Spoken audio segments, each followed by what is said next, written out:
আল্লাহর কসম তোদের নামাজ পড়তে মন চাইবে রে বাপ, সেজদা দিতে মন চাইবে, সেজদা দিতে মন চাইবে আব্বা।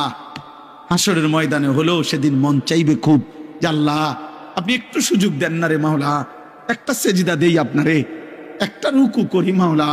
আমার সিরিয়াল আইতে তো হয়তো দেরি আছে মাওলা, আমারে তো বিচারের জন্য হয়তো সিরিয়ালে আরো পরে ডাকবে, এই ফাঁকে আমি আপনারে একটা সেজদা দেই।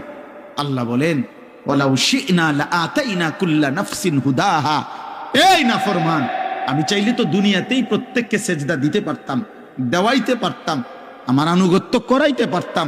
আমার জমিন, আমার আসমান, আমার সূর্য, আমার চাঁদ, আমার রাত, আমার দিন, আমার নিঃশ্বাস, আমার অক্সিজেন, আমার হার্টবিট সবই তো আমার। আমি চাইলে পারতাম বান্দা, আমি তো বাধ্য করে আনুগত্য নিতে পারতাম, কিন্তু যদি বাধ্য করেই নিতাম তো পুরস্কার দেব কেন? তাইলে আর পুরস্কার দেব কেন? তাইলে আর জান্নাত জাহান্নামের কি দরকার? বিচার আচারের কি দরকার? আখিরাতের কি দরকার? হাসরের মাঠের কি দরকার? কারণ আমি যাকে বাধ্য করাইয়া সেজদা করাইছি, তো সেখানে তোমার কৃতিত্ব কি?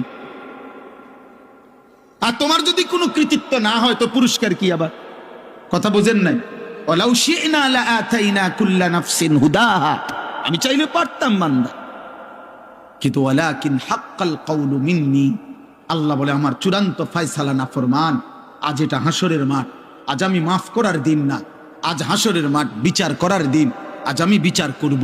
লা আমলাআন্না জাহান্নামা মিনাল জিন্নাতি ওয়ান নাস আজমাইন, আল্লাহ বলবে এই বেঈমান, তোর মতো কোটি কোটি নাফরমান মানুষ এবং জিন দিয়া আমি আল্লাহ আজকে জাহান্নাম পূর্ণ করব, জাহান্নাম পুরা করব।